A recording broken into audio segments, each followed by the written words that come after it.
What if a man lost everything?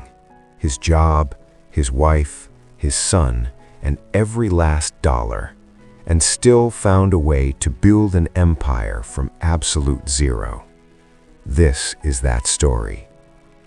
In a quiet neighborhood in Austin, Texas, there lived a 45-year-old man named Daniel.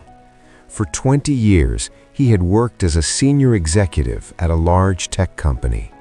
Good salary, big house, new car. Everything looked perfect from the outside. Then one morning, without warning, his boss called him in and said those 7 words nobody ever wants to hear. "We don't need you anymore, Daniel." He told himself it was fine. Something better would come along. He updated his resume, he sent out applications, he waited. 1 month passed, then 2, then 3.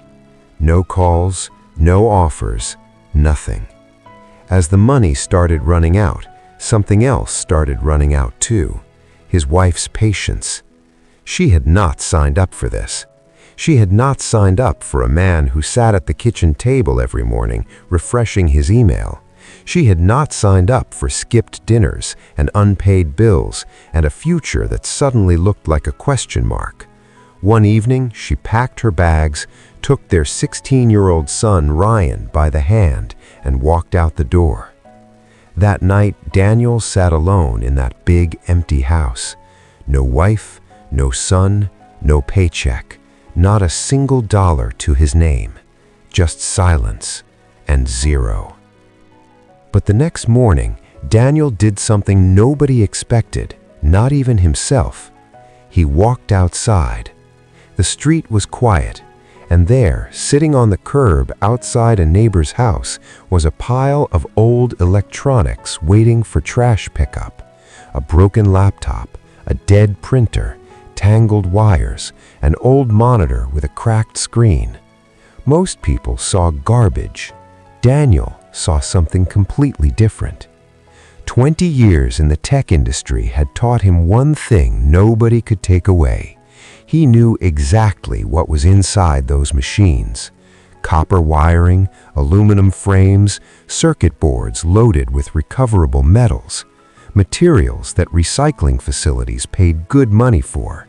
He loaded everything into his car, drove to a local recycling center, and walked out with $40. $40 from someone else's trash. He went back the next day, and the day after that. He started knocking on doors, telling neighbors he would haul away their old electronics for free. Word spread fast. People loved it.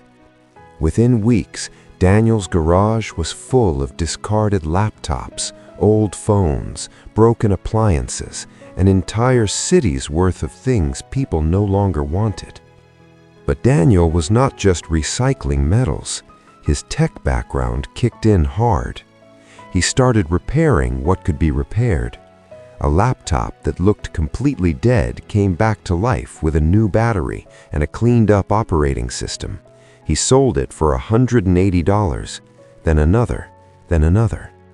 People started reaching out.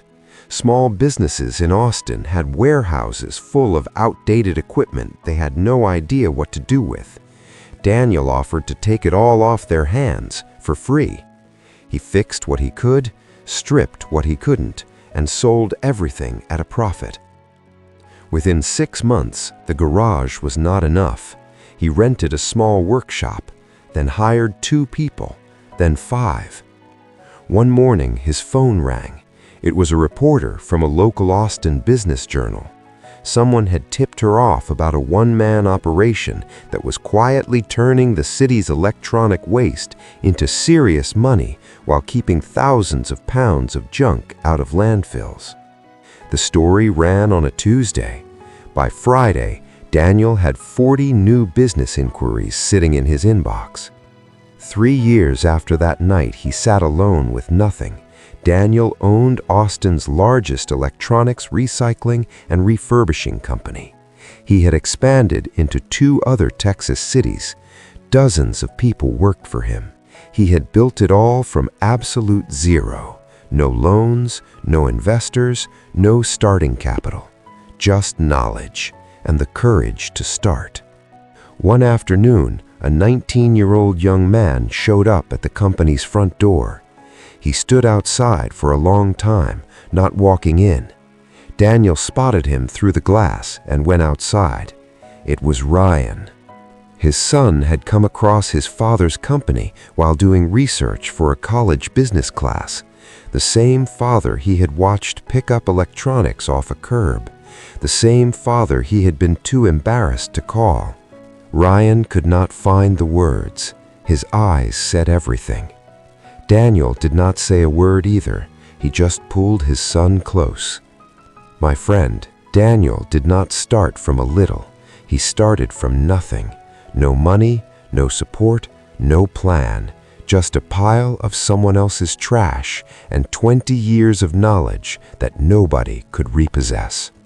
The question is never how much you have when you begin. The question is what you do with what you know. If this story moved something in you today, like this video and subscribe to this channel.